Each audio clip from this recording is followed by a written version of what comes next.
Hello दोस्तों, बहुत समय से आप लोगों के क्वेश्चंस आ रहे थे कि बिहार सरकार के द्वारा जो टेक्निकल सर्विस निकलने वाली है असिस्टेंट इंजीनियर की, उसकी भर्ती कब से शुरू होने वाली है। तो आप लोगों का इंतज़ार अब खत्म हो चुका है। बिहार सरकार के द्वारा बिहार लोक सेवा आयोग के द्वारा जो है भर्ती का आगाज़ कर दिया गया है।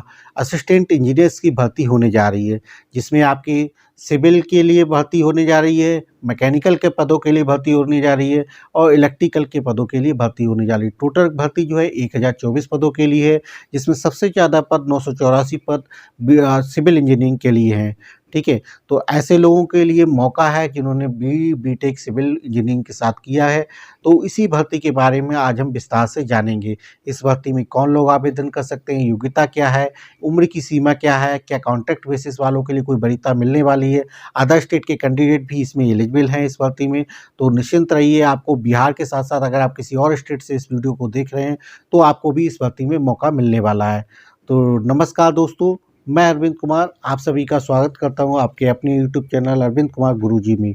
दोस्तों, आज हम इसी भर्ती के बारे में विस्तार से जानेंगे। वीडियो शुरू करने से पहले आप लोगों से नम्र निवेदन है कि अब तक अगर आपने मेरे चैनल को सब्सक्राइब नहीं किया है तो प्लीज़ चैनल को सब्सक्राइब कर लीजिएगा, बेल आइकन दबा लीजिएगा, जिससे भविष्य में जो भी नोटिफिकेशन आते हैं मेरे चैनल के माध्यम से आपको मिल सकें और आप समय रहते आवेदन कर सकें। तो शुरू करते हैं दोस्तों। आज बिहार पब्लिक कमीशन बीपीएससी के द्वारा असिस्टेंट इंजीनियर एई के अंतर्गत आपकी सिविल, मैकेनिकल एंड इलेक्ट्रिकल इन सब की वैकेंसी निकली हुई है।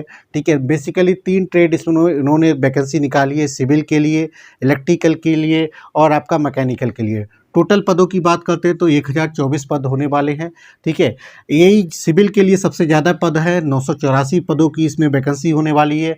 ठीक है, वही बात करते हैं यही मैकेनिकल के लिए 36 पदों के लिए भर्ती होने जा रही है और तीसरा जो है यही इलेक्ट्रिकल के लिए इसमें 4 पदों के लिए भर्ती होने जा रही है।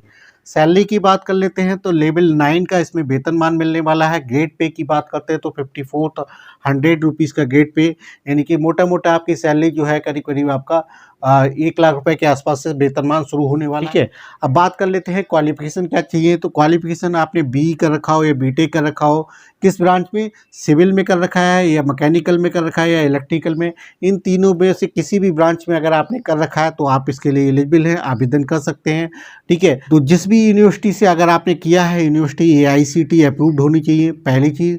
दूसरा, अगर आपने डीम्ड यूनिवर्सिटी के द्वारा किया तो डीम्ड यूनिवर्सिटी ऐसी यूनिवर्सिटी के द्वारा आप जो है अगर वहाँ पे रेगुलर क्लासेस हुई हैं तो वो आप एलिजिबल हैं। लेकिन अगर दूरस्थ शिक्षा माध्यम के से अगर किसी ने बीए बीटेक की कोई डिग्री की है तो वो लोग इसमें एलिजिबल नहीं है, वो लोग आवेदन नहीं कर सकते हैं। ठीक है, अगर इसके अलावा अगर बिहार राज्य में ही आपने किसी भी सरकारी विभाग में कॉन्ट्रैक्ट बेसिस पे कहीं काम किया है तो आपको वरीयता मिलने वाली है। ठीक है, एज की बात कर लेते हैं तो उम्र की सीमा देखिए मिनिमम 21 साल, मैक्सिमम 37 साल की इसमें हो रहने वाली है मेल कैंडिडेट के लिए। भाई फीमेल कैंडिडेट अगर कोई भी है किसी भी कैटेगरी की तो उसमें मैक्सिमम एज 40 साल रहने वाली है। तो उम्र की जो गणना है 1/8/2024 को की जाएगी। इसके साथ में जो भी रिजर्वेशन कैटेगरी के लोग हैं तो रिजर्वेशन कैटेगरी का उनको जो है लाभ मिलेगा, जो भी बिहार सरकार के नियमानुसार दिया जाता है आपका एससी एसटी ओबीसी के लिए, वो फीमेल पे भी आपका लागू रहेगा। ठीक है, अब बात कर लेते हैं सिलेक्शन प्रक्रिया क्या रहने वाली, जो सबसे इम्पोर्टेंट है, जिसमें हम लोगों को बहुत ज़्यादा ध्यान देने की आवश्यकता है कि आखिर हमें को इसको सिलेक्शन मिलेगा कैसे। तो सिलेक्शन प्रक्रिया देखिए, इसमें एक पेपर होगा, रिटन एग्जाम बेस होगा। ठीक है, तो रिटन एग्जाम जो पेपर होगा वो टोटल इसमें 6 पेपर आपके कराए जाएंगे। ठीक है, उन 6 पेपर में 2 पेपर ऐसे होंगे जो आपके ऑप्शनल पेपर होंगे और 4 पेपर जो हैं वो आपके कंपलसरी बेसिस पे होंगे। और उन 4 पेपरों में भी 2 पेपर ऐसे होंगे जो केवल क्वालिफाइंग नेचर के होंगे।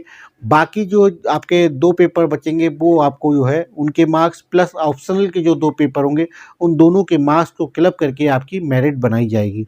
ठीक है, तो आइए जान लेते हैं इसमें कौन कौन से पेपर होने वाले हैं। सबसे पहले हम बात कर लेते हैं कंपलसरी पेपर के लिए।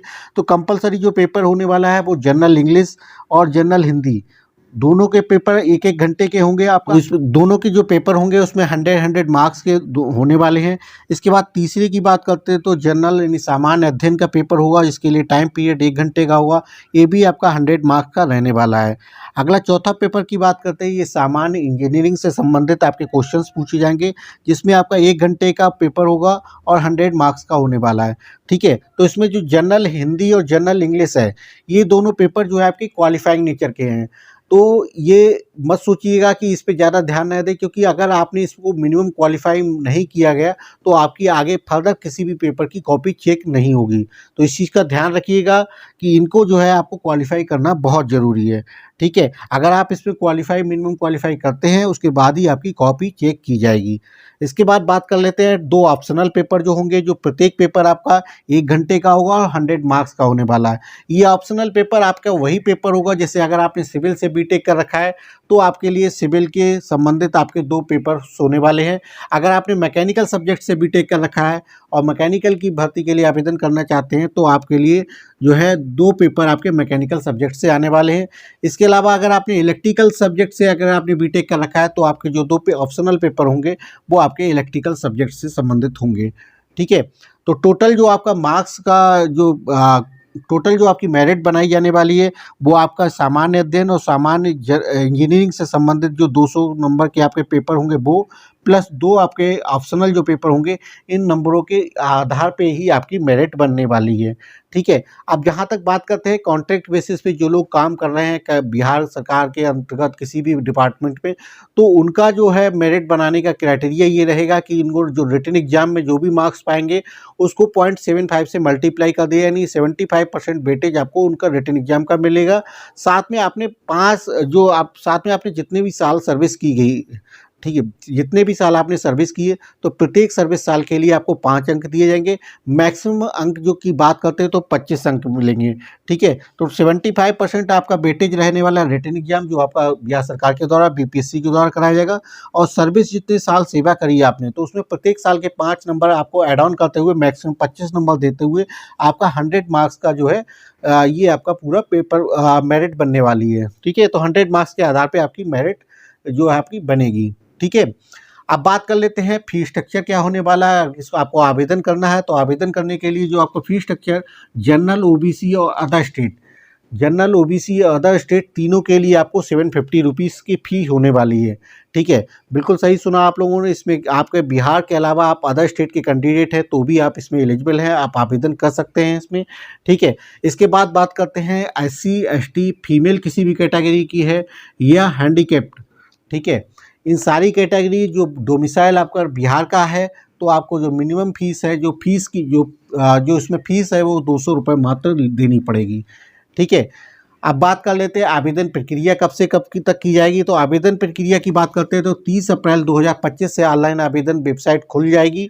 ठीक है, लास्ट डेट की बात करते हैं तो 28 मई 2025 रहने वाली है।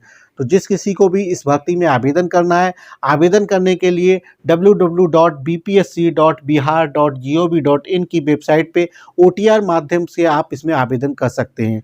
ठीक है, जहाँ तक फिर सिलेबस की बात है, सिलेबस का जो लिंक हम आपको अपने डिस्क्रिप्शन बॉक्स में दे देंगे, वहाँ से आप इसको देख सकते हैं, इसका सिलेबस सारी चीज़ें। ठीक है, इसके अलावा इस भर्ती से संबंधित आपके मन में कोई क्वेश्चंस कोई प्रश्न अगर बचा हो तो आप प्लीज़ मुझे से कमेंट करके पूछ सकते हैं, उनका रिप्लाई जो आपको कमेंट बॉक्स में दे दिया जाएगा। ठीक है, तो लास्ट में दोस्तों आप लोगों से पुनः एक आग्रह है, जिन्होंने अब तक मेरे चैनल को सब्सक्राइब नहीं किया है प्लीज़ चैनल को सब्सक्राइब कर लीजिएगा, बेल आइकन दबा लीजिएगा, जिससे आने वाली भविष्य में जो भी भर्तियां हैं उनकी जानकारी आपको समय रहते मिल सके। ठीक है दोस्तों, फिर मिलेंगे किसी और वीडियो में, तब तक के लिए अपना ख्याल रखिएगा। बहुत बहुत धन्यवाद।